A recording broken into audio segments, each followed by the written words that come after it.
code's enforcement was, and even when I came in '65, it was very uneven.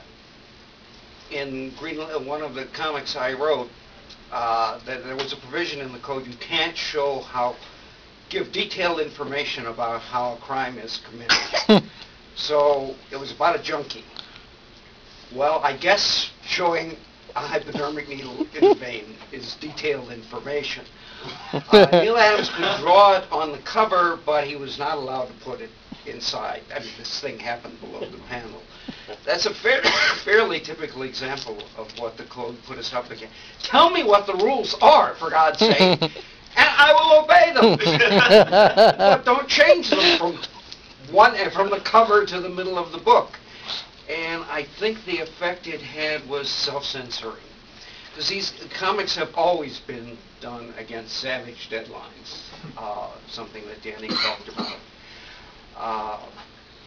So these guys just didn't have time, the editors, to have stuff redrawn and rewritten. So they censored themselves, and I think that really took the heart out of comics as a popular art form for about 10 years until various things changed it.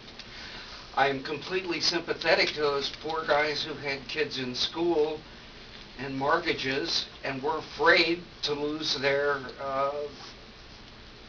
livelihood. And as Haydu's book pointed out, it wasn't an idle fear. 800 of them never worked in that field again. Over 800, wasn't it? Some hundreds, yeah. On the other hand, people who did not understand comics and did not respect them were put in charge of controlling their destiny. So if somebody had a hang-up about sex, somebody that Len Darvin or Mrs. Trulock hired had a hang-up about sex, no cleavage. They had a hang-up about violence. You had that famous instant, I think it was in a Kirby Western, where bad Indian was about to clobber the cowboy with a tomahawk, and that was considered to be too threatening, so they whited it out. Result, the bad Indian was waving to the cowboy. He's a happy Indian. Yeah, right. Well, that's why they were always shooting guns out of people's hands, you know. Well, perhaps Eisner, in a sense, he had to deal with censorship in a sense that Spirit, for many years, was being produced for family newspapers. So perhaps that had an impact when he decided to do graphic novels, that was more, he had complete freedom and he didn't have to worry about appealing to children or making it, and he was free to explore adult themes. Although we always said in the newspapers you could explore adult themes, you had to, I guess, in a subtle way, but right. He could write, you know, he talked to himself as writing up to the audience, opposing to writing down to the audience. Charles? Yeah, and I can speak a little bit to Will's thoughts on the code, in so much as I was the moderator on the Eisner Miller interview book, and that section did come about, and there were two parts. For one, Will was above the fray for the reasons that you're discussing, Danny, in his media. At the time of the code, I think the Spirit was probably winding down or wound down. He was in educational publishing, and so it didn't seem to have a really direct effect on his creative output. But if you also read between the lines in that book, you know, he seemed to elicit a strong distaste for Bill Gaines for voluntarily putting himself in the firing line. And Heju describes that very well, better than anybody else I had seen, as to what a profound miscalculation Gaines's testimony was. And so, you know, I think that Will was above the fray, understood why that was the reaction, and basically thought that Gaines was profoundly unwise for bringing this ire upon himself and everybody else. With the severed head testimony? Among other things, yeah. Yeah, with the Benzedrine wearing off at the wrong time. Well, I mean, it's nauseating to read Hedger's account. It's, you know, you just see how the gates all fell down, and you really can't feel too badly for the guy that the business took the retribution that it did. Right. All the other publishers didn't volunteer to testify. So did Gaines volunteer? He did. Yeah. Volunteered. Then he jacked himself up on benzodrine, I believe. Yep. But then he timed it wrong, so that by the time he testified, it had worn off, and he was like in the down phase of the drug.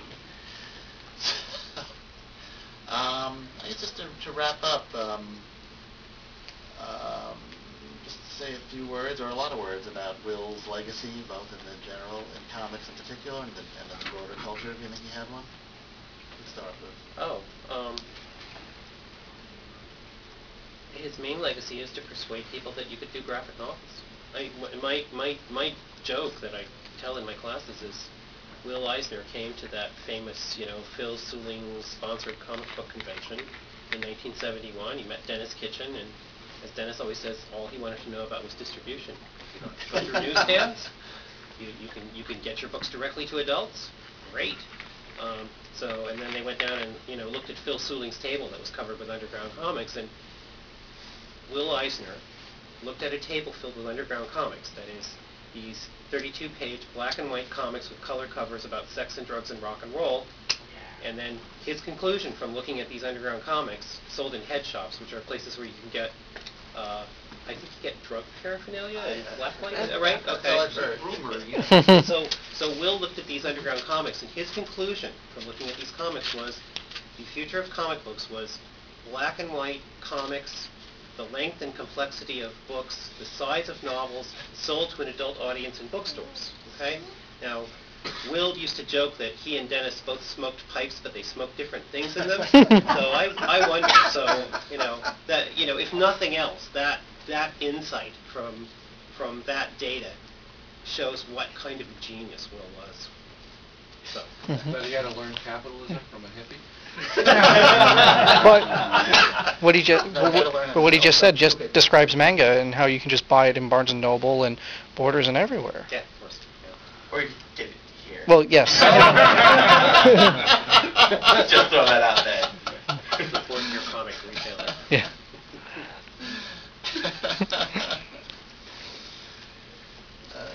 Any thoughts? I think what you said covers it all. Wouldn't add to that completely. He taught us how to do it. I mean, he taught us how to make it an art form, and then practice that better than anyone in my experience, more consistently, and remained just a decent human being throughout. We wouldn't, as someone said earlier, we wouldn't be here probably without him. If we were here, the quality of what's upstairs would probably be several degrees less than it is. He showed us how to do it. Now it's up to us. Do you want to write a personal graphic novel, Eisner kind of way? I mean, your own way, but I mean, yeah, as opposed to non-genre. Yeah, sure. I'm an old retired fart. I can do anything I want. Well, I think it's important to remember that many times really creative people come out of all-boys high schools, too. I went to a military high school run by the Christian Brothers. I'm doomed. Yeah, I went to a nearby high school run by Jesuits. I went to a yeshiva here on the Upper East Side.